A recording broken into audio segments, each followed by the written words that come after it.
and welcome to My Favorite Murder. That's Georgia Hardstark. That's Karen Kilgariff. I have shit all over my hands. She's having a night. She's having a day, a night, a year. This feels, and it's very stolen valor for me to make this comparison, but coming back from a Thanksgiving break to wait to go to on Christmas break very much feels like when I first heard that they used to make soldiers in Vietnam go for 2 weeks to like meet their wives in Hawaii, right, and then go Come right back to war. Where I'm like, wait, that's a horrible thing to do.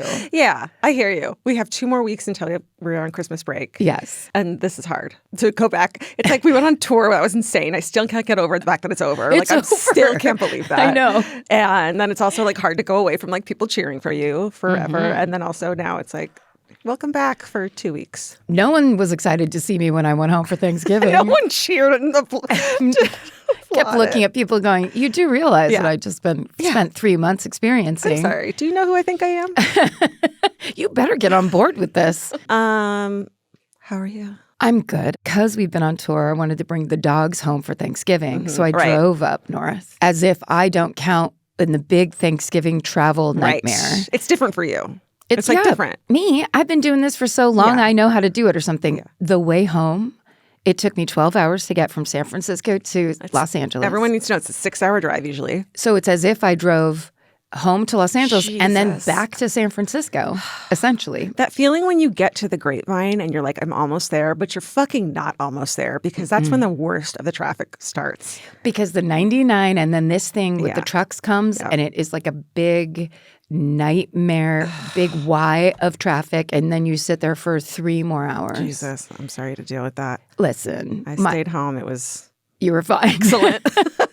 Were you fully rested right now? I don't want to tell you. I don't want to say. I don't want to make you feel bad. But How great you feel. I'm pretty fucking rested. I did a nice ketamine session over the weekend. Hey, what does that mean? Therapeutic ketamine. You and some horses? I went to the stables and did ketamine. And yeah, I'm rested. I'm very rested and like clear-minded. And I gave you drugs just now, though, too. Yeah, George and I are doing drugs before the show. It's a thing we're going to try out. See, it worked for Fleetwood Mac, and we think it's going to work for us. It's just nicotine pouches. That is my, like, new thing. I discovered that Georgia was doing nicotine pouches, not patches, while we were on tour. I'm doing both, but pouches. Oh, you're doing it all? Careful. I know. But then right before we started, I was like, I drove for 12 hours. Then Georgia was like, do you want to try I want a nicotine pouch? I felt like I have definitely been, when I was younger, the girl who gave someone their first cigarette. Yeah. And I was the don't hang out with her. She's a bad influence person. Entirely. So I totally had flashbacks to that with you just now. And it felt kind of good. Yeah, it's a great feeling. It is. It's the full rebel. It's like day drinking. Where you're like, not supposed to do it, do it, do it, do it. Let me corrupt you. Yes. It's fun for everyone. Come over to our side. Yeah. We shouldn't drink, right? It's dangerous. No, that's crazy. We shouldn't have a drink, right? No. Do you want to have we should get a bottle. Are you? And also it's like, are you super tired? Well, this might work. I mean, I don't know, but it's something.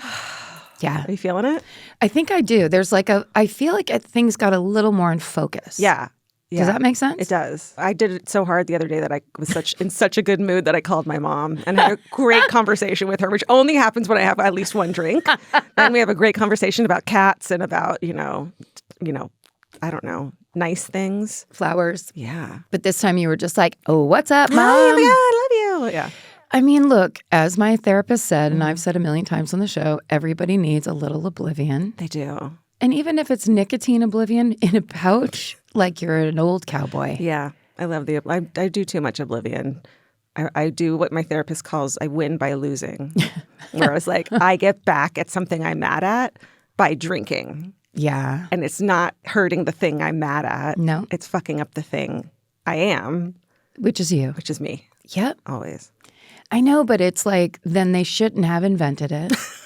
And they shouldn't have made it so effective. Truly. I have to say, on par with drinking, though, what we did a lot this holiday, I guess weekend, was we played a lot of games. So it was like Thanksgiving night. You guys love that shit. We love games. And the one that I really love is it's basically 3 rounds of charades where you get to say full sentences the first round, 1 word the second round, charades the last round. Okay. But you have to remember the clues people gave.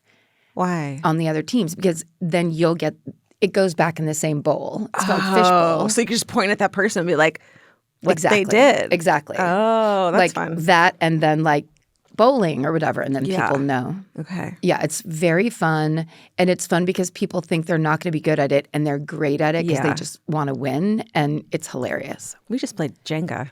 That's what my family That's does. good. Were you So on a loud. cruise? Is that a cruise game? I'm thinking of those. Have you seen those giant Jenga? things? Yes. Hilarious. Yeah, that's, you know what it is, whether it's drinking, nicotine pouches, or just like fun, agreed upon fun. Yeah. I want that cruise in the afternoon feel. I've never been on a cruise, and I want that too. I don't even know really what you mean, but I guess post-nap, Yep. pre-dinner, Yep. like cocktail hour. Where everyone's agreed that no one's going to talk about work, and no one's going to be worried. We're all just going to be weird versions of ourselves and have fun. No Wi-Fi. No Wi-Fi, you don't need it. Everyone's in their like socks and stuff. No one's in their shoes. Like I get really like uptight. I'm just like, are you about to leave? Where are you going? Why do you have your shoes on? Take those shoes off. Yes. You have to take your shoes off, and somebody has to spill red wine on the carpet so that you can salt up a red wine stain. I've got it. I'm on that one. There. That's what Sophie did it to Anna, and it was this big, huge thing, and we couldn't stop laughing because my Aunt Jean, who was there, and my mom, every single time we got together, someone would spill red wine on the carpet. So it was like just the perfect. Yeah.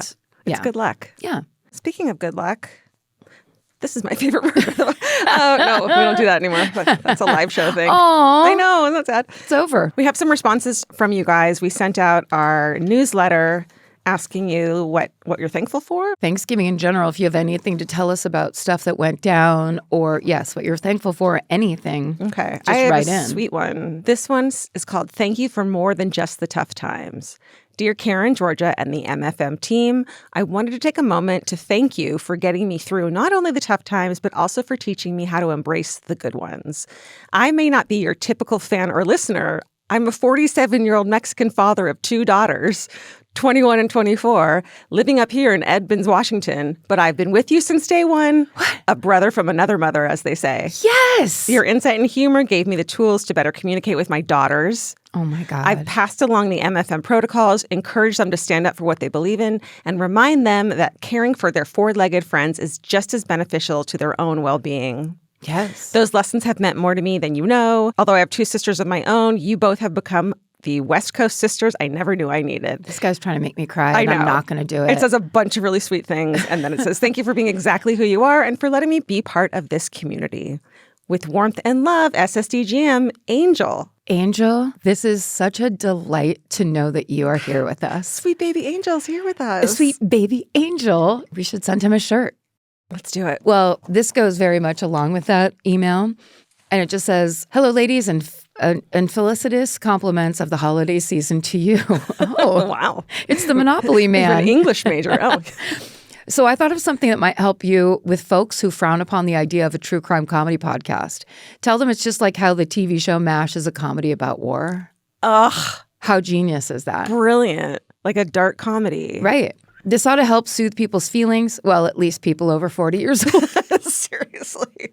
And then it says, saw you in Chicago. You were great, Jenny. Aww. Isn't that nice? That's so nice. It's like if you're listening to this podcast and you think of things like that, if you have tips or tricks for us, Right. hopefully you know. What do you tell your friends when you're like, you should listen to this podcast? It's, I know it sounds, but it's like, what is that? Right. We want to know. Yeah. And Angel, if you have some suggestions, you've been here since day one, get in here, get back in here. Back in here, Angel. I love Reporting from that. Angel. I'm so grateful for that tip from Jenny and for Angel writing in. Thanks, guys. It's exciting. Hey, we have a podcast network. It's called Exactly Right Media. Here are some highlights. Well, this week over on The Knife, Hannah and Paisha talked to Ashley and Crystal, who are the daughters of Donna Nelson, who was arrested in Tokyo in January of 2023 on international drug smuggling charges. They immediately suspected the man Donna had been dating online to be responsible for this. And so they share their family's heartbreaking story and their fight for justice, and the warning signs behind elder drug mule scams. Wow. I'd never even heard of that. That is something else. Okay, and then over on That's Messed Up, Kara and Lisa break down the SVU episode They'd Already Disappeared with actor Blake DeLong. Then they dive into the shocking real-life case of Anatoly Moskvin and his 29 mummified human dolls. Then on Ghosted, Roz reunites with comedian, just truly one of my very favorites these days, Vinny Thomas. He's the one, I'm sure I told you, he has an amazing TikTok, and he does that bit where he goes, it's his impression of a pigeon at Pride Parade. Yes. And he's throw out some bread. It's the funniest. I love him. So he's on Ghosted with Roz for a freaky deaky cosmic kiki, they call it. And they get into psychic swindlers, aliens, a silicon-based life, and Snooki's soon-to-debut paranormal ghost hunting show. I kind of love that fits for her somehow perfectly, even though it makes no sense. It's not connected at all, but it's like, yeah. Yes, please. I also think that Snooki's personality, I think she was wronged in the time where they got popular. Yes. And it was so easy to dump on Snooki. Right. And I think she deserves to do whatever the fuck she wants because people want to watch and listen to her. She's a star. She is a star. Okay, and then tomorrow we'll be featuring... So upset about Snooki. Justice for Snooki. God damn it. Why are you oppressing Snooki? And then tomorrow we'll be featuring episode 1 of Brief Recess, our newest podcast here on the MFM channel. This episode features Congressman Robert Garcia, the ranking member and top Democrat on the House Oversight Committee. Yeah. Then be sure to go over to the Brief Recess feed and check out their first 4 episodes. Please, please, please binge the newest podcast on the iHeart app or wherever you get your podcast, and rate, review, subscribe.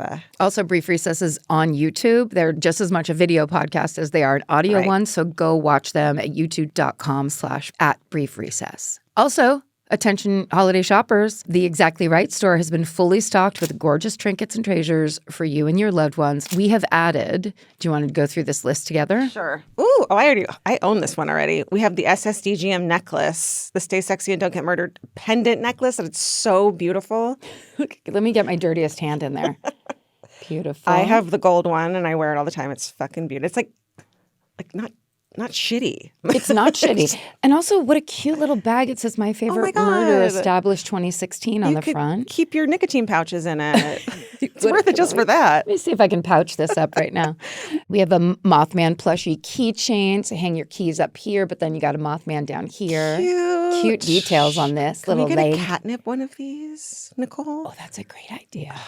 Okay, and then our red flag beanie, you have that. The cutest. I love that red flag. I love it. And then our cozy MFM script zip-up hoodie. So it's just my favorite murder in script. It's pretty simple and like straightforward. I love that. And then it says Murderino on the sleeve. I mean, do you want to come out as a murderino? That's pretty fucking cool. If you're ready. It's like also like really good material. Vince is always like really obsessed with good material on merch, and this would pass his test. I know Nicole really does not slouch. She gets good ones. She does. She cares. So go to the exactlyrightstore.com to shop now. Before we get started, real quick, we want to do our December donation announcement. You guys know every December, every week, every episode, we like to donate to a great cause. And this is actually one of my personal favorites. I talked about this book, Father Greg's book. So we're going to kick off December donation drive with $10,000 being donated to Homeboy Industries. And that's this nonprofit here in LA dedicated to providing hope, training, and support to formerly gang-involved and previously incarcerated people, allowing them to redirect their lives and become contributing members of our community. They offer a wide variety of services ranging from tattoo removal to anger management and parenting classes. So if you'd like to join us in giving to this very important cause, go to their website at homeboyindustries.org. They actually have a really great cafe. Yes. And they are making TikToks where it's like a bunch of guys that look like tough guys that go up and they order black coffee, but it's like the little we talked about that, right? Yeah, and they're actually like getting their like soy latte with vanilla. Pumpkin spice lattes. So and then good. they're all like going over and sipping them all cute. It's the funniest. Yeah. So cute. Also, if you're not in a place to give money right now, they're looking for volunteers. So there's volunteer opportunities around tutoring. They need experienced teachers, and they would also like some volunteers that are mental health professionals. Ooh, I love that. So let's find ways to look out for each other in the coming year. Yay. Yay. The way Homeboy Industries does. Thanks, you guys, for helping us donate. Yeah. All right, I'm first.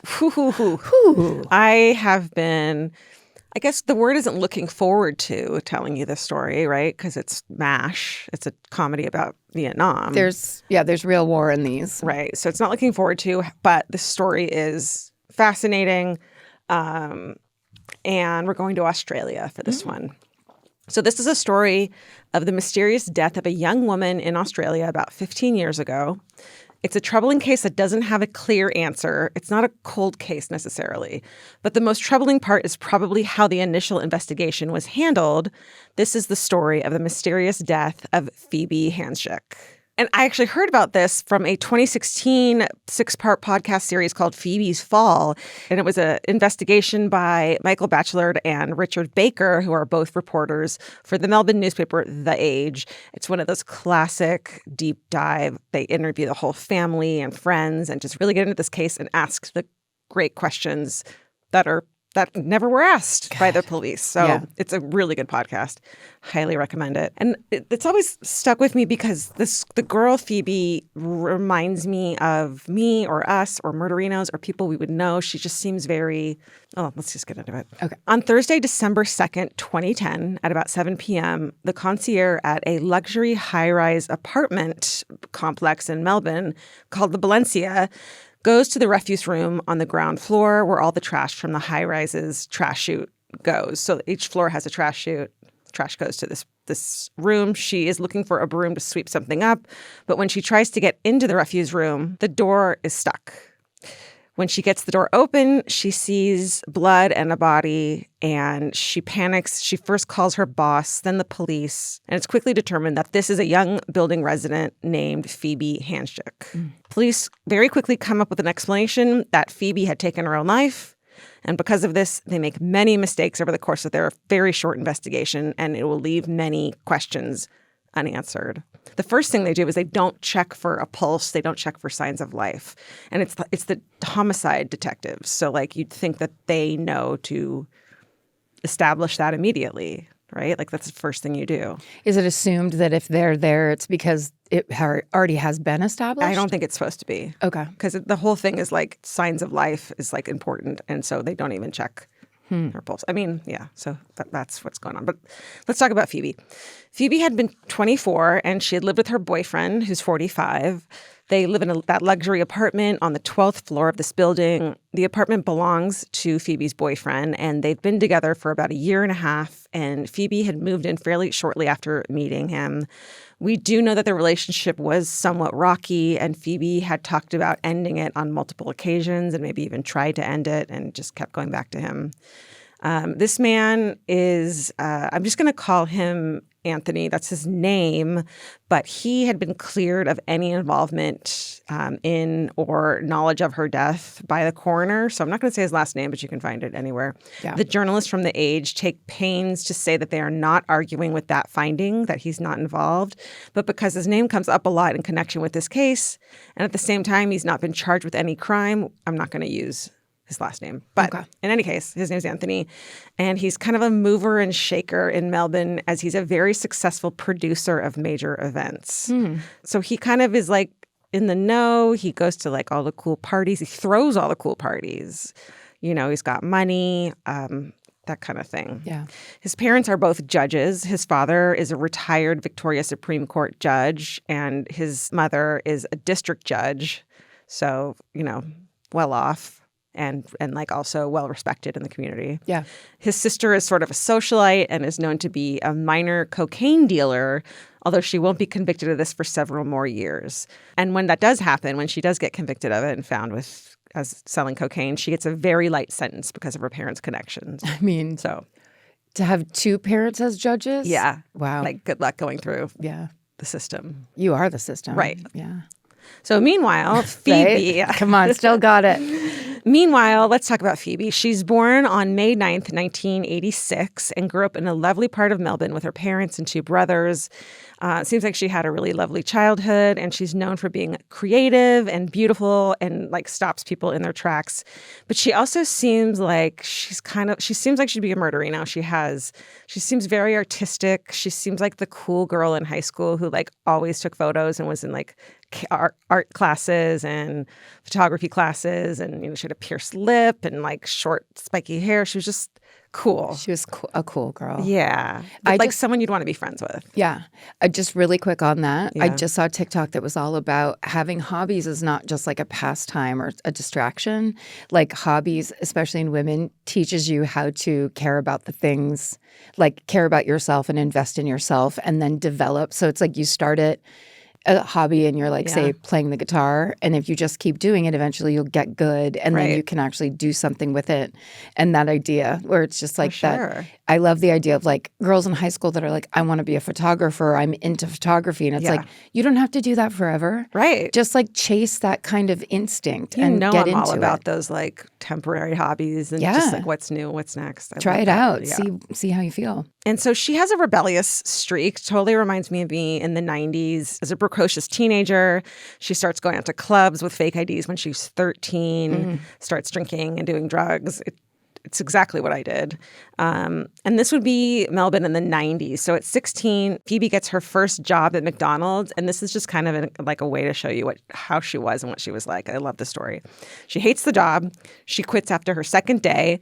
But when you quit your job at McDonald's, you have to return your uniform. And Phoebe had come to work wearing it. So she decided she's had enough. She quits. She goes into the back room, strips off the uniform, and then runs home in her underwear so she doesn't have to pay them for the uniform. Like, that's the kind of, like, I want that girl to be my friend. Yes, that's a cool girl for sure. Yeah. She seems like someone you'd be, like, following on Instagram now who's, like, an influencer who does really fun, cool stuff and, Phoebe's close with her family, but her parents get divorced when she's in her teens, and she is estranged from her father for a while, but they ultimately repair their relationship, and she's really close with her grandmother, a woman named Phyllis, and Phoebe trusts her completely. She really tells her grandma anything, including about her teenage exploits and experimentation with drugs, which my grandma would have had a fucking heart attack if I had told her what I was doing. But this grandma's cool and totally non-judgmental, but she's also honest when she's worried about what Phoebe's telling her, because the grandma had done her fair amount of experimenting herself. Phyllis is upfront with Phoebe about her own experiences with drugs, including LSD, saying how she didn't tolerate psychedelics well, so be very careful. It's like not for everyone. And Phoebe respects her grandmother, but ultimately pays a normal amount of teenage attention to this advice, which is none. Thanks so much. Thanks for your input. Good See to you know. later. Good. Yeah.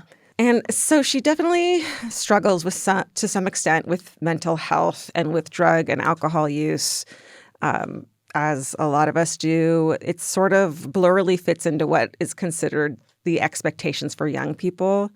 Her family isn't too fazed by her relationship with much older men, which she's always had, including a relationship with a teacher when she was in high school. He was 30 and she was 16, but it seems like the mother and the grandmother had both always had relationships with older men and didn't see it as problematic. And he like lived with them for a while. And it's so hard to say nowadays. Like, you can't date your students. There's a fucking power they're control. Children. Yes. You're not supposed to. Yes. So. No, that's wrong. But they don't see it as problematic. And so all this is to say there's a lot going on in Phoebe's life, much of it typical for someone who's 24. But people can't seem to agree if Phoebe's alcohol and drug use and relationships have crossed over into a territory that's more worrying. In the week leading up to her death, Phoebe was in close contact with her psychologist and did seem to be in some amount of distress about her relationship with her boyfriend, and as well as her drinking, which she thought was getting out of control. And there might have been some drug use as well because, he was in the nightlife scene. Yeah. And his sister, as we now know, was selling cocaine. Yeah. Which all is to say, if you already have mental health issues, adding those things are very detrimental. And proximity with stuff like that, it's like, if you can get away from it, that's why people are like, then I moved to the country or whatever. Exactly. Because if you're right in it and that's where all your friends are and that's what they're doing. And you're trying to keep up with this older crowd. And she wasn't the type of person who was, like, she didn't have a ton of money, but this crowd that he ran in, they threw parties for, like, Nicole Kidman and, like, famous people. And they had all this money and, designer things. And so she was kind of 24 and trying to keep up. Yeah, that's a world we've all been told we're supposed to want to be in. Right. Her therapist says that during that week, Phoebe was talking about taking her own life, but it hadn't risen to the level that she thought she should send a crisis assessment team to the apartment. Like, she had mentioned it before, but not with any concrete plans, which I think is the thing that they always look for.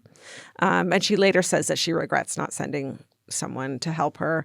All that said, while people close to Phoebe agree that she was experiencing mental health struggles, perhaps even more severe ones, no one can understand how she could have possibly taken her own life. And this is how she died, by stepping feet first into the garbage chute of the 12th floor. Mm-hmm. So problematic. And that's why she was found down in the trash room. Right. I get it. Yeah. So many things are weird. There's no fingerprints or handprints left behind in the garbage chute. You can imagine, like, remember when I had at my old apartment? Yeah. It's tiny. It's like you open it, it's the size of a laptop. So if someone were to put her in, or she were to go in herself, there would be handprints, clear handprints. Yeah. But there weren't any.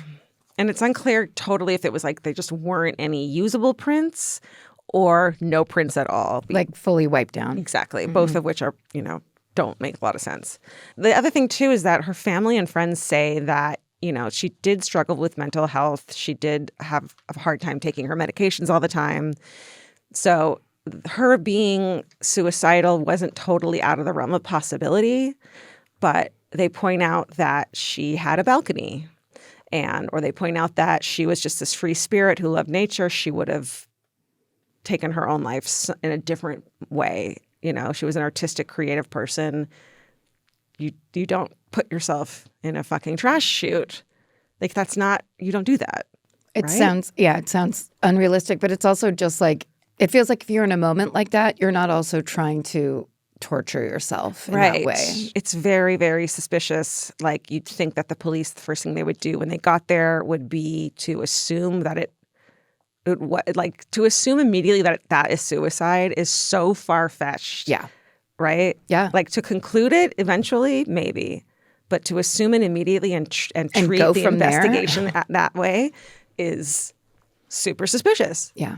So on Tuesday, November 30th, 2 days before her death, Phoebe goes out partying and gets so drunk that she spends pretty much the entire day of Wednesday, December 1st, in bed with a hangover.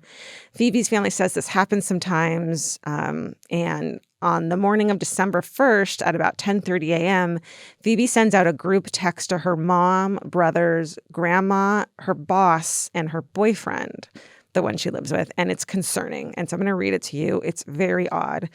It says, quote, "Hi, family. I am in bed and about to sleep, and when I wake, I will turn into the most incredible human being you've ever seen. Not. I will go to the hospital. It's safer there, and I hear the special tonight is tomato soup." This is known as a tomato soup letter. "Delicious, nutritious. I love you all very much, but not enough to send an individual text. Sorry about that, but time is sleep, and I must be on my way. Merrily, merrily, merrily, life is but a dream. XO." So that is the text she sends to everyone. I try to wrap my head around it, having been hungover really bad myself, and the shamies that you get, and the guilt, and you're awful, and I need to fix this. And I want to tell my friends and family that, I swear I'm going to fix this and I'm going to get better. But it doesn't make sense. It's just a weird text. Yeah. When she receives this text, Phoebe's mom is about to get on a plane home from Western Australia, and she's so concerned that she asks her mom, Phoebe's grandma, to contact Phoebe's boyfriend. So he picks up the call. He says he's at work, but he'll check on Phoebe after work. And this story gets even more muddy and strange because by some accounts, and it's so convoluted, Phoebe's boyfriend had her cell phone at the time that message was sent. He said he had taken it to work that day because it was broken, so he was going to drop it off at the store. But why would that text then come from it? It seems like someone else wrote the text, right? And it's also perfect punctuation, perfect, casing. Like if she was drunk or high or there was something like that even going on. Yeah. But also it's like he receives the text, he's on that thread. Right. But then he also has the phone. Right. And there's a huge amount of confusion about the timeline and whereabouts of this iPhone. It sounds like Phoebe maybe had two phones, and still had the second one on Wednesday, but it's just hard to tell. That evening, Phoebe does talk on the phone with her father for about 10 minutes, but the call happens on her boyfriend's phone, not hers. And they make a plan to have dinner together the next night. The next day, Thursday, the day Phoebe dies, Phoebe's boyfriend leaves for work, and by some of his later accounts, Phoebe had her iPhone up until this point, and this is the day he takes it to be fixed. He kind of changes his story a couple times, which is suspicious. Is this all making sense? Do you have any questions? No, I'm right with you. Okay. It's just weird knowing that you already kind of gave the caveat that he's not involved and has been cleared, where it's like, but all these things like... Yeah, we don't believe. We think that the reason he's cleared is because it was not properly investigated, not because he actually had nothing to do with it. Okay. So regardless, he leaves in the morning while Phoebe's still sleeping. Later that morning, there's a fire alarm in the building, and Phoebe's seen on the CCTV footage with her dog filing out of the apartment. Some people point out that she seems to stumble in the footage at one point, but saying like maybe she had been drinking, but she seems sure-footed walking back into the building, so it's hard to say. Around noon, Phoebe's boyfriend's house cleaner comes to the apartment, and she's the last person we know of to see Phoebe alive and speak to her. She says Phoebe seems sick and hungover, but not depressed, otherwise normal. So at 6 p.m., Phoebe's boyfriend returns to the apartment. He says it was empty when he got there, but he saw broken glass on the floor as well as a small amount of blood in some places, including on the computer keyboard. He says Phoebe's purse with her wallet in it is on the counter, which is weird. She always takes her purse with her. So he doesn't know where she is. He has a cigarette, has a beer, and then orders Thai food, which is a weird thing because he and Phoebe were supposed to meet with her dad that night for Thai food at the same restaurant. But he doesn't know where she is. They have plans, and then he orders Thai food. They have plans for dinner. Right. It doesn't add up. When the Thai food comes just after 7 p.m., the delivery guy mentions that there are police in the building's foyer, something's going on. And that's when Anthony, the boyfriend, goes downstairs to discover that Phoebe's body had been found. Right? Yeah. I'm just thinking you have these plans and then your girlfriend is you can't get a hold of her. The idea that you're just going to have some dinner. Right. Feels odd. Yes. Yeah, I wonder what Vince would think if he came home and I wasn't there and my purse was there. He'd know something was wrong. He'd just be working on that, probably. Yeah, I don't think he'd order dinner. I better eat. Right. Yeah. Or yeah. So this is all pretty awful. Trigger warning. Phoebe had fallen 12 stories through that shoot, more than 100 feet first. So the blade of the compactor machine at the bottom of the chute had badly injured her ankle on the way down. Once it gets to the bottom, there's a blade for the trash, nearly severing her foot. Sorry. But it's clear from the blood on the floor of the refuse room that Phoebe had survived that. She had climbed out of the bin and crawled across the room trying to get out before ultimately dying of blood loss is what she died from. Oh, that's horrible. I know. I mean, that's worst case scenario. It is. It's really awful. She's found with her jeans down around her ankles, which is a weird mystery too. Did they come down when she fell? Or a lot of people are a way to get her legs together to fit her in the chute, if someone else had put her there, would be to pull her jeans down around her ankle. You know what I mean? Yeah. So that's really suspicious. There's no signs of sexual assault, but she does have some bruises on various parts of her body, like her wrist and her arm, places where, someone would have had to grab her to have those bruises, but that's inconclusive. And then so Phoebe's blood alcohol content is 0.16, which is twice the legal driving limit in the U.S. and triple the legal limit in Australia. Oh, wow. So this part is what people point to when they're she did it herself. And she's found to have what is essentially Ambien in her system, which is an amount consistent with a normal dose, but she also had a lot of alcohol. The coroner writes in his report that he believes Phoebe climbed into the chute in a sleepwalking state induced by the alcohol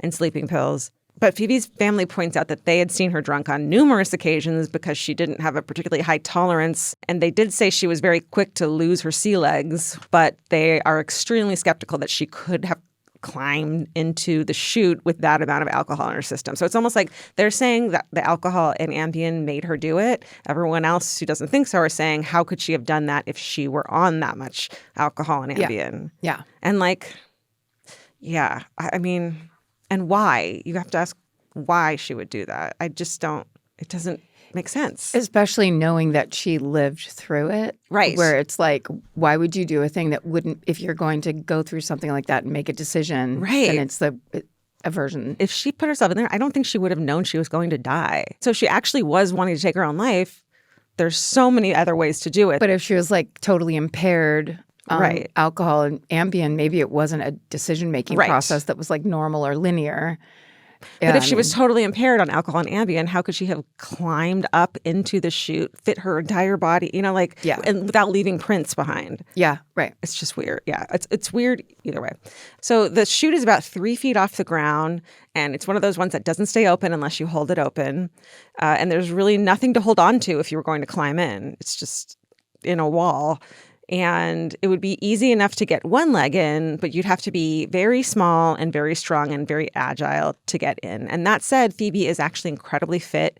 She is learning karate and kickboxing. She spends hours at the gym. She's also a great climber. And so it might be physically possible for her to climb into the garbage chute.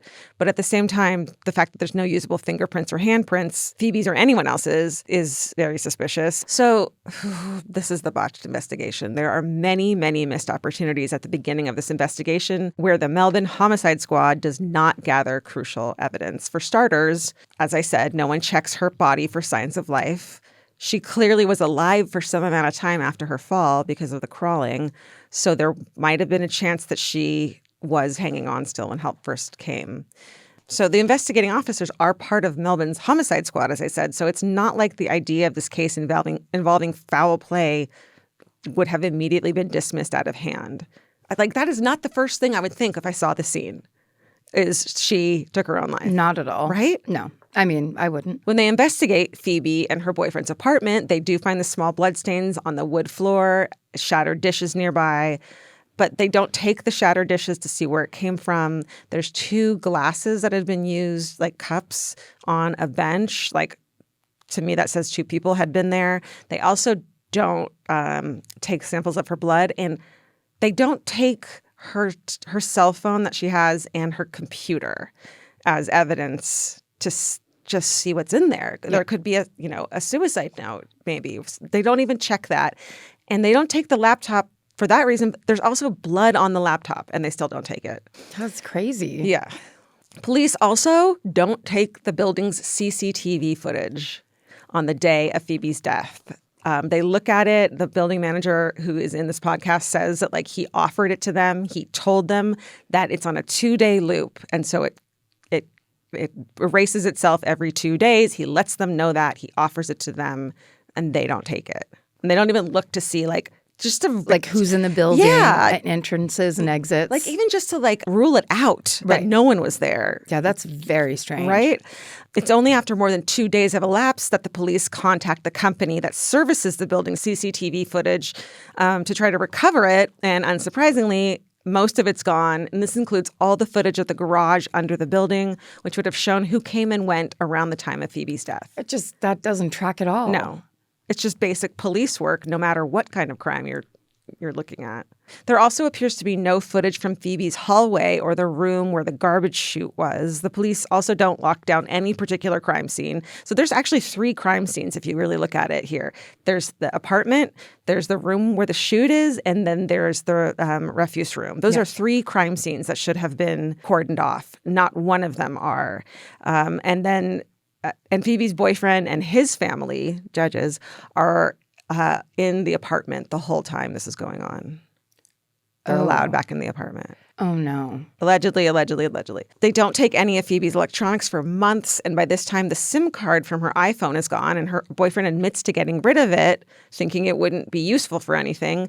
I have never gotten rid of a SIM card. I don't even know how to do it. You know who does? Like weird spies and stuff. Exactly. Like anyone that's like, oh, pop this out and throw it into the river. Yeah. Like that's... The Karen Reed case. Remember the one cop who threw away a SIM card? That's so sketchy. Jesus, very.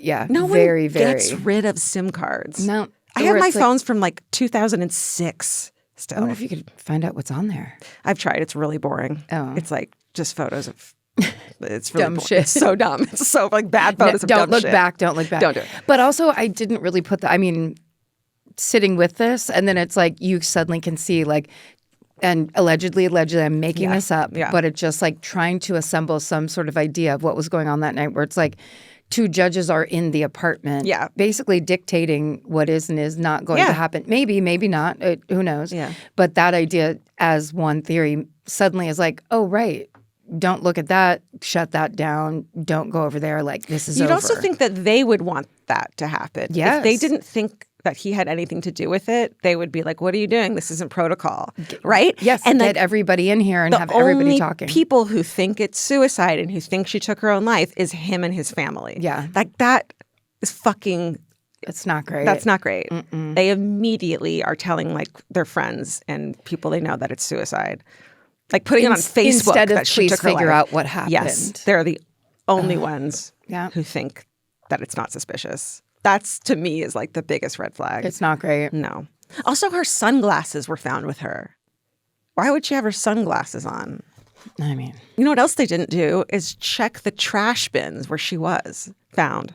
They didn't check inside. Like inside something that was in the room where her body was. Right. So like maybe she went to take trash out legitimately, ran into some awful monster, and that happened. Mm-hmm. But then also, like, why was there glass broken in the apartment? Why was there blood? Why were there two glasses? Why did she have her glasses with her? Why did she have her sunglasses with her? Like, did she run into someone nefarious? Yeah. Police also didn't take samples. I guess there were mysterious large shoe prints leading away from the apartment, and they didn't check that out at all. And then the other phone she had been lost. So it's just her laptop, and it's months later that they finally take it. So Phoebe's grandfather, Len, is a retired police detective. So he's like, fuck this shit. Yeah. And while he's devastated to lose his granddaughter, people who have spoken to him tend to agree that he's approached the question around her death logically and rationally. He gets in contact with a company that makes the garbage chute. And the company allows him, basically they make him a reproduction of the chute. He's like, there's no way she would have put herself in there. Gets a reproduction of the chute, and then asks her friend, a couple of her friends who are the same size, to reenact like how she would have gotten into the chute. Whoa. And films the whole thing. And with tremendous effort, and there's video of it, they're able to get themselves into the chute, but not without bracing themselves on the chute and the wall around it, which would have left, like, I think, clear finger and palm prints. And they can't fit into the chute without lifting their arms above their heads. Like, it's very hard to do. It's not impossible, but it's very hard to do. And this is not something the cops would have tried to reenact, you know? Right. And it's just such a horribly unpleasant thing to do. Yeah. I guess, like, maybe I'm just identifying with her way too much, but, like, I would never do that. It's gross. It's awful. It's scary. Her friend said she was claustrophobic too. So, like, doing that. It doesn't make sense. It doesn't make sense. It doesn't. But that on top of no prints. Right. is something is wrong on here. top of so many things. Yeah. So meanwhile, in Victoria, Australia, at this point, they still use the antiquated coroner system, which you used to see in the UK and United States as well. And so when we talk about old murder cases, you hear us talking about the coroner convening a jury to determine whether or not a murder has taken place. It's like the coroner's inquest.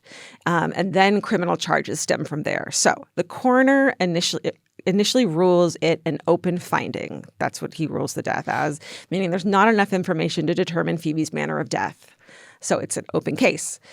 It takes years of pressure from Phoebe's family to open an official and full inquest into this. Like, you have to petition the government. And I've listened to other podcasts and read other stories where it's just so hard for the family to do it. In fact, they have to pay for it themselves, the family of the victim that they're trying to get an inquest for. Part of the reason it's so hard is that Phoebe's boyfriend's parents are such prominent judges, which means that they know every lawyer in town. So no lawyer can actually take the case, right? Because it's a conflict of interest. They finally get a lawyer, and the inquest finally happens in 2014, 4 years after Phoebe's death, and not until her mother, Natalie, is able to raise $50,000 from donations and her own savings to cover the family's legal cost to have them properly look into her daughter's death. Wow. The other reason it takes this long is that Phoebe's boyfriend tries to petition against there being an inquest at all. But ultimately it goes through, and it's determined at the inquest that it is very difficult to make any kind of ruling because of the amount of evidence that was lost or not gathered, how convenient, at the time of her death. Ultimately, the coroner rules that Phoebe died, quote, by misadventure, meaning an accident. Mm-hmm. This is against the advice of his counsel, the lawyer who is tasked with working with the coroner to parse through the evidence. Oh, wow. She had written that she believed the case should be left open. The coroner writes that he believes Phoebe had gotten into the chute herself in an altered state brought on by alcohol and Ambien, despite several medical experts testifying, while alcohol and Ambien can make people deliriously do things, they believe it's highly unlikely Phoebe would have been able to climb into the chute on her own. So, like, everyone's telling you not to rule it that way, and you just do it anyways. Inside job. Right. In 2008, so 4 years before Phoebe's death, a new law had made it harder for people to appeal the coroner's findings based on their own interpretations of police evidence. And so this was part of an effort to modernize the coroner system. So if the coroner had left the case open, Phoebe's family wouldn't have had to appeal. Because he ruled death by misadventure, they would need to appeal in order to change that. So under the 2008 law, if the appeal didn't go in their favor, they would be responsible for all of the legal fees incurred by that appeal. So pay for justice. This is speculation, and allegedly Phoebe's boyfriend has another girlfriend die by suicide in 2018, which people do or don't think is suspicious depending on like the case, whether or not, you know. And it's possibly had nothing to do with either woman's death, but this is always brought up when people talk about the case. The widespread attention to Phoebe's case has led to calls for change to the coronial court system, which makes it extremely difficult for families to appeal the coroner's decision. And so in 2018, because of this case, partly because of this case, the Victoria Attorney General announces that there will be some reform to the 2008 Coroners Act. And it's tied directly to the issues raised in the podcast that I listened to called Phoebe's Fall. So they actually were able to enact changes just with this podcast, which I think is so incredible. That's great. Families are now able to challenge coroners' decisions based on more factors than they had been originally able to do so, and they're at less financial risk to do so. So we're recording the show right at the 15th anniversary of Phoebe's death, and she'd be 39 if she were alive today. And it's still one of those stories that people are just always talking about because it just doesn't make sense. And there's so much to discuss. Yeah. I mean, like, there's layers and levels of, like, even if there was no boyfriend. Right. Right? But then it's like, but then you lay that on there. Yeah. All that additional information where it's like, it kind of reminds me of The Staircase in that way. It totally reminds me of that. They discover the other wife. And then, of course, at that point. Yeah. Me, the way I ingest things, where it's just like, well, there we go. That doesn't happen twice. No, it doesn't happen twice. But it does. I mean, it does. It can, and it does. But it's makes something that is already suspicious seem like, well, come on. Yeah. It's at least worth a second serious looking into. Totally. You think they'd want to do that to show that they weren't being, biased. But nope. And it's just really sad. I think about her and how she was 24 and struggling, and then so were we, and we got the chance to straighten things out, and she didn't, and it's just so tragic. And it just doesn't make any sense. She deserved better than that, than what she got. And that's the story of the mysterious death of Phoebe Handsjuk. Wow, that's a lot. That's a heavy. Yeah.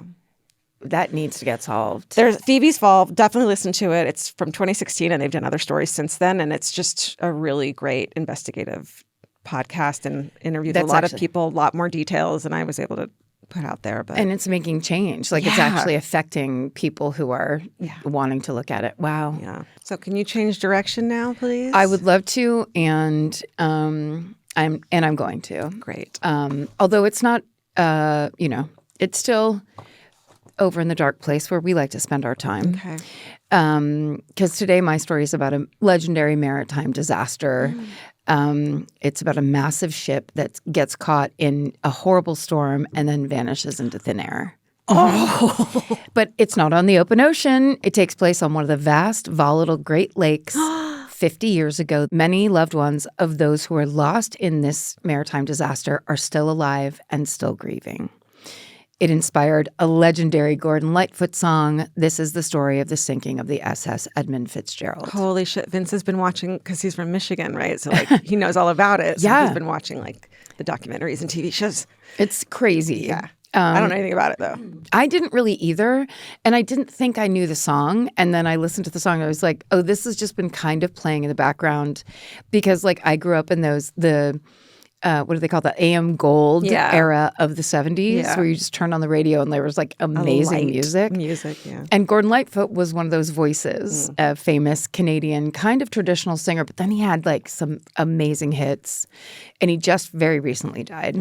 Okay, so the main source used in the story today is Christopher Rowley's excellent 1996 Discovery Channel documentary called Shipwreck, The Mystery of the Edmund Fitzgerald, and the rest of the sources are in our show notes. So it all begins on a beautiful sunny autumn morning on November 9th, 1975 in Superior, Wisconsin, on the shores of Lake Superior. This part of the lake is lined with enormous docks. I don't know if you've ever seen those really gigantic docks on the Great Lakes. They look like several sets of train tracks that extend half a mile out over the lake and 80 feet above the water. Wow. And then basically big freighters come up and they wait to be loaded with their cargo there. And in the mid-70s, that cargo would typically be pellets of processed iron ore, which is an important industrial mineral that gets converted into steel. So the ore arrives by rail from mines in places like Minnesota, and then once it's loaded onto the ships several tons at a time, it gets hauled through the Great Lakes and out to steel mills in Rust Belt cities like Cleveland and Detroit. And this is why the SS Edmund Fitzgerald is docked today. It is named for the president of the insurance company that owns the ship, Edmund Fitzgerald. Okay. You need a legacy. You got to have a legacy. Got to do it. But you're risking that this could be your legacy. Right. So the ship has a 29-person crew that's currently tasked with freighting iron ore eastward towards Sault Ste. Marie, Michigan, and then down to the lower Great Lakes, and then ultimately landing in Detroit. So it's a massive freighter. It's 729 feet long. It's the length of 2 football fields as a ship. Jesus. It towers nearly 40 feet off the water. The height is basically about a 4-story building. Oh, my God. It weighs more than 13,000 tons when it's empty, and it can carry around 26,000 tons of cargo, and it is lovingly nicknamed Big Fitz. So the Fitzgerald is so gigantic that when it was first unveiled in the late 50s, around 10,000 people showed up to the christening ceremony just to see what it looked like. Yeah. But that ceremony devolved into chaos when the Fitzgerald gets launched, and it basically slides sideways into the harbor and creates this huge wave that breaks onto nearby docks and drenches the thousands of spectators. And then as it kind of bobbles to right itself, it crashes into a nearby pier. And in that documentary for the Discovery Channel, they say, quote, "One man is so shaken by this sight that he suffers a heart attack and dies." What? And another swears that the Edmund Fitzgerald is trying to climb right out of the water. Creepy. So just to be there and see all of that happening. The idea that a guy had a heart attack, I'm like, wait, is that my weird reason? My weird, fear of gigantic ships? Am I the reincarnated soul of that man? Must be. It's all about us at the end of the day. So this takes place 25 years after that. And since that time, the Big Fitz has proven itself to be a reliable workhorse of a freighter. Its next trip is Old Hat. It's a 2-day run. They've done it a lot of times over the 17 years on the Great Lakes. Mm-hmm. The captain of the Edmund Fitzgerald is 63-year-old Ernest M. McSorley, who over his 44-year career has climbed the ranks. He starts as a deckhand and gets all the way up to the captain. I mean, with a name like McSorley, what else are you going to fucking do with your life? Come on. And you better drink whiskey and you better tell a good story. That's right. And you better belly up to that bar. That's right. So there are very few people who know gigantic ships like the Edmund Fitzgerald or the quirks of the Great Lakes better than Captain McSorley. Mm-hmm. And of course, like any great tragic story, he's about to retire. Aye. His wife Nellie's recovering from a stroke, and so he has promised her that after this shipping season is over, he will finally come home for good. Come on. This haul will be the last one for Captain McSorley. Son of a fucking bitch. But he thinks it's the last one for a different reason than it will. Sure. It takes dozens of deckhands about 6 hours to load all the iron ore pellets into the Fitzgerald cargo holds just below deck. Then it takes another half hour to close those holds, and they have to manually seal the hatches, and those hatches are above deck. And once the hatch cover clamps are shut, and I'm going like this, but I don't know why. I know nothing about what I'm talking about. It could go that way. It could go a different way. I'm picturing it like those hermetic jars with the ball jars with a little bit of rubber. Mm-hmm. It's probably nothing like that. But anyway, that's a very important part of it where they have to seal that, and then they'll be weather tight once those clamps are sealed. Mm-hmm. Around 2:00, the Edmund Fitzgerald is ready to set out.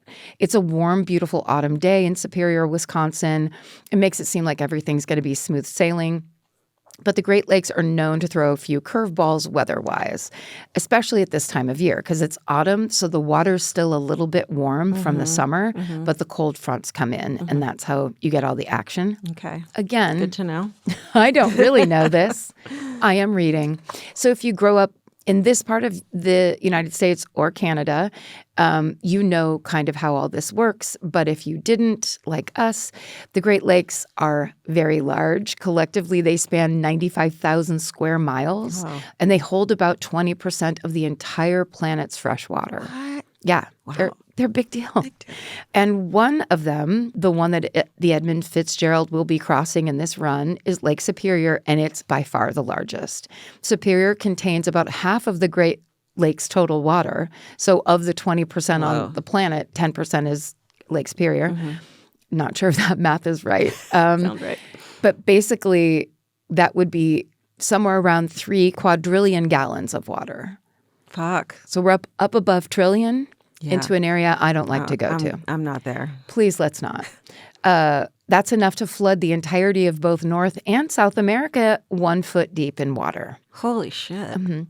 It's roughly the size of Maine, Lake Superior is. Okay. And at its deepest point, you could submerge the Empire State Building and only its antenna would be sticking out of the lake. Wow. So just... What's down there? There's the fish with the light. Yeah. There's some freshwater version of that guy. Okay. And mermen.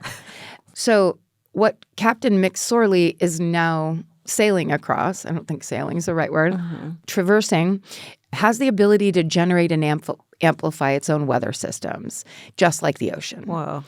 In autumn, I just explained to you this part, cold fronts move in, and it clashes with the warmer lake water. Still not warm water, but warmer than the cold fronts, and that causes these violent storms that are called the Witches of November. So Captain McSorley isn't fooled by the beautiful afternoon weather. He knows conditions on the lakes turn quickly. He's been doing it for 40 years. He's also been following the weather reports, but it is the mid-70s, so they're slower and, of course, more rudimentary than we're used to. When they leave, I was going to say port, but I don't know if that's right. Still, when they start this journey, there's no weather warnings in effect. But what Captain McSorley doesn't know is there is a powerful weather system moving out of the Great Plains and doing what's called a panhandle hook. You know this one. It's a storm that originates in the Texas and Oklahoma panhandles. It moves east before making a hook-shaped motion northeast and straight toward the Great Lakes. And this type of weather pattern is rare, and it comes as a surprise even to the forecasters. So several hours after the Edmund Fitzgerald leaves Superior, Wisconsin, the lake suddenly becomes rough. Ugh, that scares me so much because it's like you can plan all you want, like that recent Tahoe storm that came out of nowhere. Yes, and just killed people that were out like on kayaks. Because it was a beautiful day, and no one expected that. No, and there's suddenly no way. It's hailing. I saw video of people on the shore where it was just like huge balls of hail. It's just not fair weather. It's a little crazy. Okay, so 9 o'clock that night, It's 7 hours into the Fitzgerald's trip, and the National Weather Service issues a gale warning for Lake Superior, meaning that they're anticipating sustained winds between 39 and 55 miles an hour. And just for perspective, a Category 1 hurricane falls between 75 and 95 miles an hour, so it's approaching hurricane levels. Okay. Not there yet. It's not an ideal situation, but Captain McSorley, he's seen it all. And also, he's not alone out there. There's another big iron ore freighter called the SS Arthur M. Anderson. These fucking men and their boats. Name a boat after me. Name a boat after me. I demand it. So that ship is also completing the same trip across Lake Superior, and that ship is helmed by Captain Bernie Cooper, a 30-year veteran of the field, and they're only about 10 miles behind the Fitzgerald. Mm-hmm. So those two captains see each other on each other's ship's radar, and they radio to each other. They check in. Captain Cooper is charting the weather himself and based on the latest forecasts. So he warns Captain McSorley the situation is going to get much, much worse. Mm-hmm. And Captain McSorley heeds that warning. He wants to ensure everything on the Fitzgerald is weather-tight and secured, and so the ship won't take on any water as the weather deteriorates. So the crew is dispatched to double-check all the clamped hatch covers. Okay. Around midnight, the National Weather Service upgrades its existing gale warning to a storm warning. Now it's predicting the northeast winds of up to 57 miles per hour or more. So it's getting close. Mm-hmm. But even before that issue is posted, Fitzgerald is already clocking winds out of the northeast at 60 miles an hour and waves that are 10 feet tall. Ooh, in a lake? In a lake. So weird. Lakes, how do they work? Lakes. And suddenly it's just like a bank is sitting next to you on your boat. So, of course, there's rainfall, so there's very low visibility. But the Fitzgerald and the Anderson can see each other on their radars. They remain in radio contact, so they're not that worried about that part. The buddy system. Yes, exactly. These big boats have friends. Not long after the upgraded warning is posted, the captains decide they're going to reroute north and chart a new path that runs along the Canadian shoreline. So even though it makes the trips longer, being closer to land will give them cover from these northeasterly winds. Okay. And, of course, it's not an ideal situation, but because these captains have 80 years of experience between them, they feel like they have it under control. Mm-hmm. But by 5 a.m. the next morning, on November 10th, the situation becomes more volatile.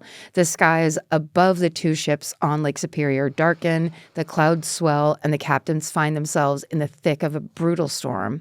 The freighters are hit with wind gusts at nearly 100 miles an hour. Shit. So we've gone double 57 hurricane. to 100, yeah. That's actually what you'd see in a Category 2 hurricane. Mm-hmm.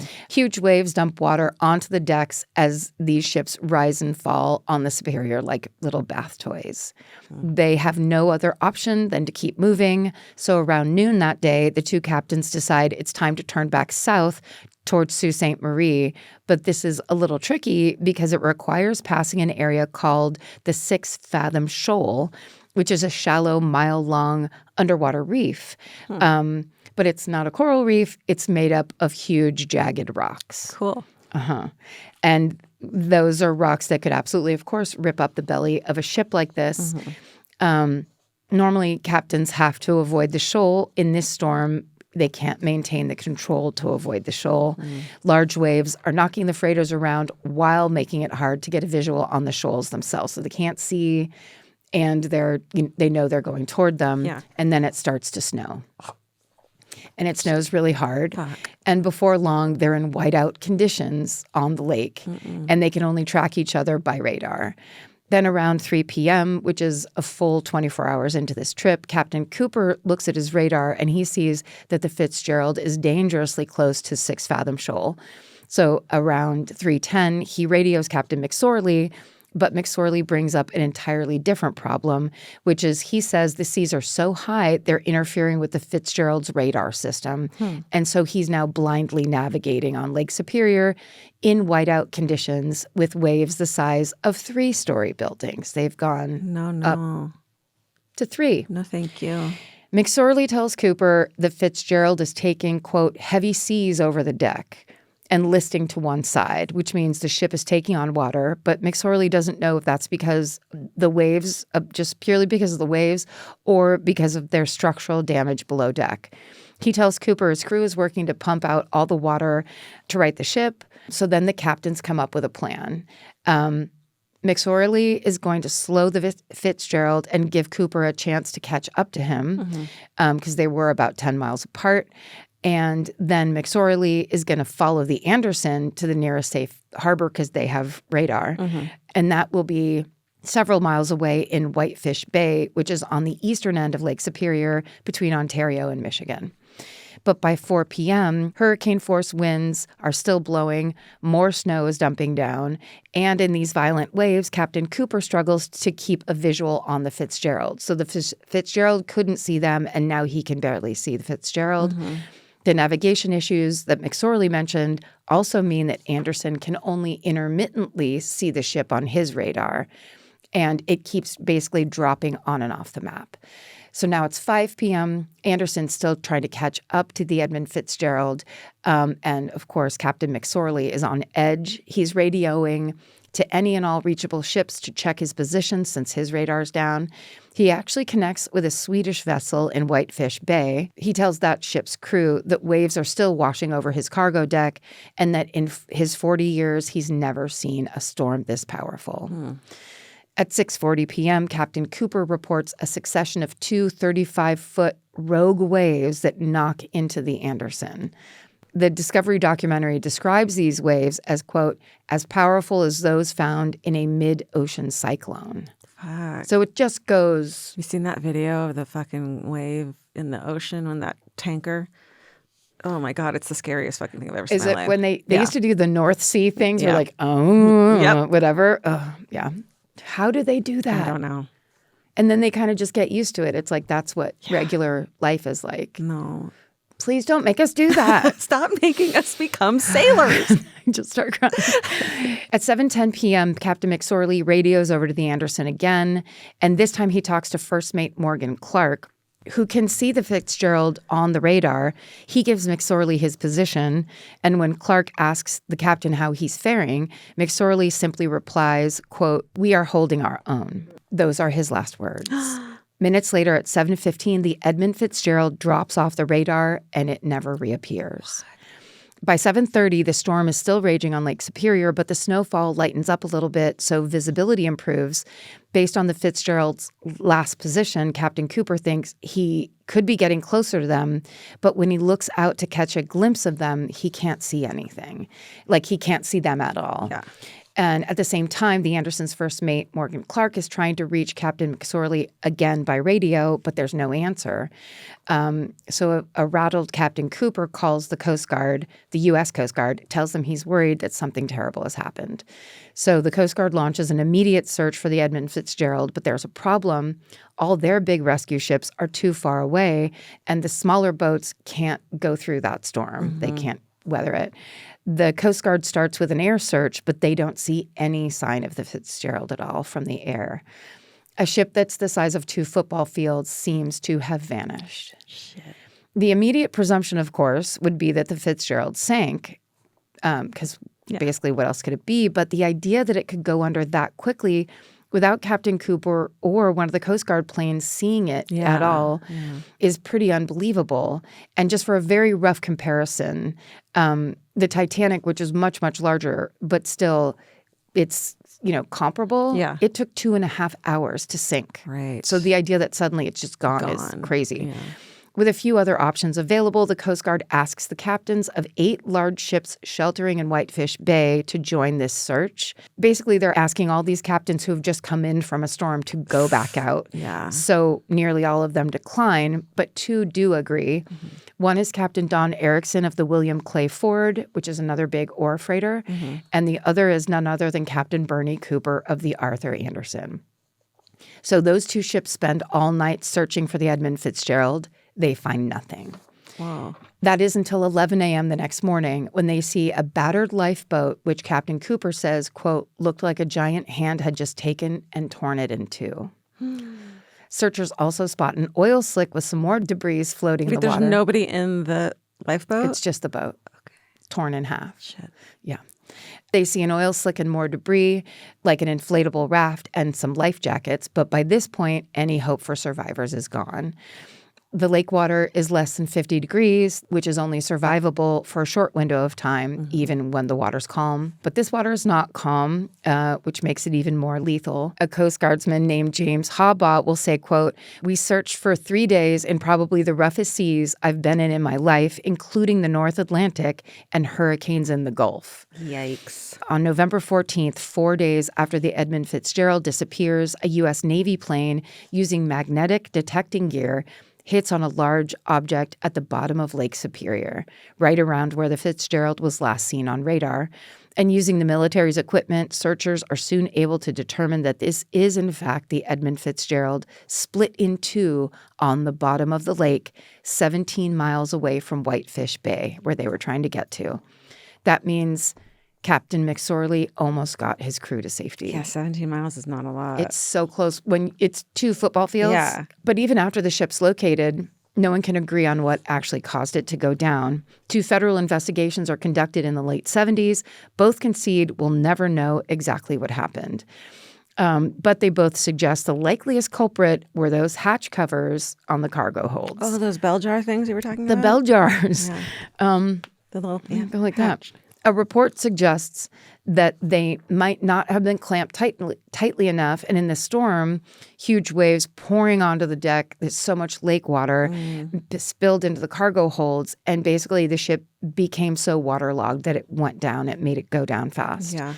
But that's a very controversial theory for a couple of reasons. One, it puts the blame on the crew, on the Fitzgerald's crew. Right. Many people object to that because these people knew what they were doing. Right. They did it all the time. But many Great Lakes captains and engineers reject that theory because even if the covers weren't perfectly sealed, we know that they were as close to that as possible because the captain called for them to be rechecked. Right. It's hard to imagine enough water would have been able to down a 729-foot ore freighter in seconds. Yeah. It just doesn't make sense. You got to imagine that it's able to take on some amount of water without fucking falling apart. Yes. You know? So that brings us to the second theory, which is people thinking that the Edmund Fitzgerald actually was physically damaged either by a stress fracture incurred while it was just being slammed around in the water or because it scraped 6 Fathom Shoal.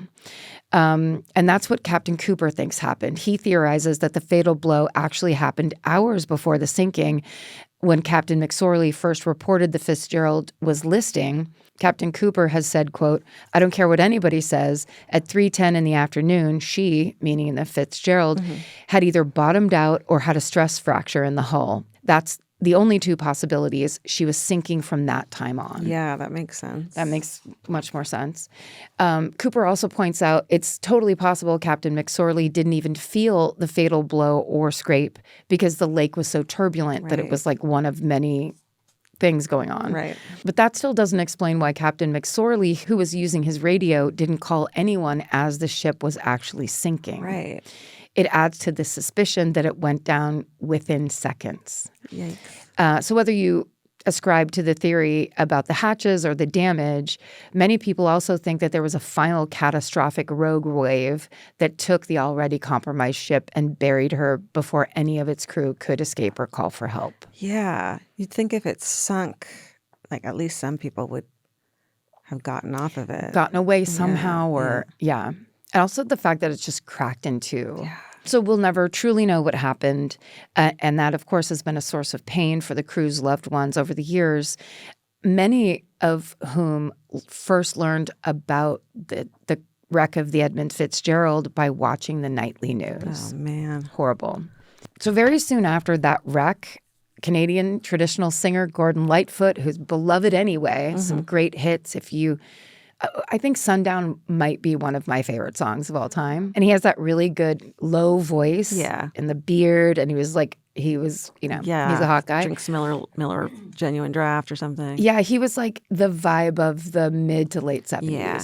So he reads about the Edmund Fitzgerald sinking in Newsweek weeks after the tragedy, and he is really upset that it wasn't more widely reported and more people don't know about that tragedy. So he goes into the studio and he records what would end up being his legendary ballad, The Wreck of the Edmund Fitzgerald, which he will later say is his proudest achievement. Wow. What I think is really interesting, and I did see this on TikTok, so grain of salt, but somebody said that what you hear, it was a guy that knew so much. He was like one of those music guys, and sorry, I didn't write down his name, that you knew he probably read like 4 books on the wreck and on Gordon Lightfoot and on Canada and the 70s.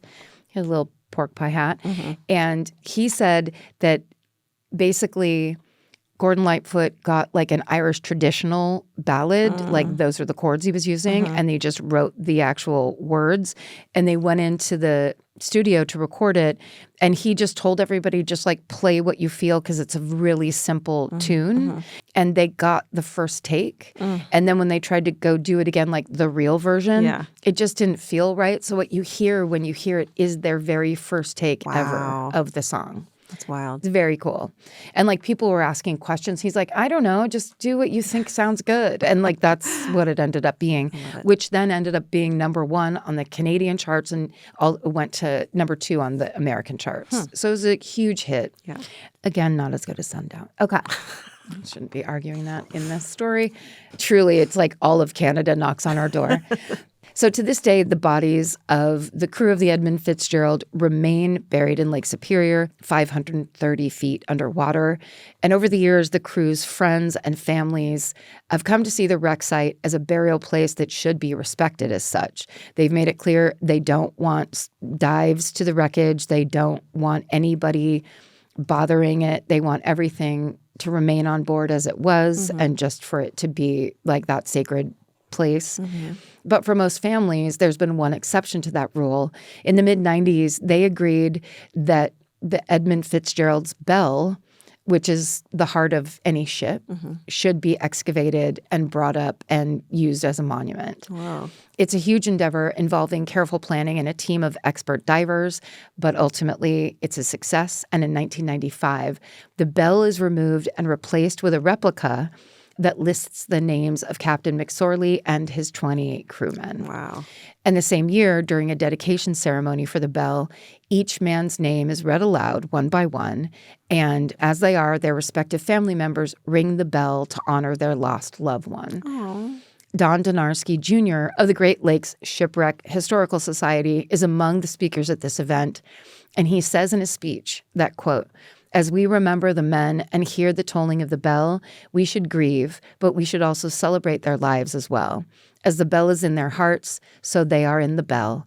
And in the bell's tone are the voices of the men, and we shall listen." Wow. So Captain Bernie Cooper he passed in 1993 when he was in his mid-70s before that ceremony took place. But his heroism is reflected in the U.S. Coast Guard Distinguished Public Service Award that he's given for his participation in the search effort. And today, Big Fitz's bell is on display at the Great Lakes Shipwreck Historical Society Museum, which is fittingly located in Whitefish Point in Michigan, which is the entry point for Whitefish Bay.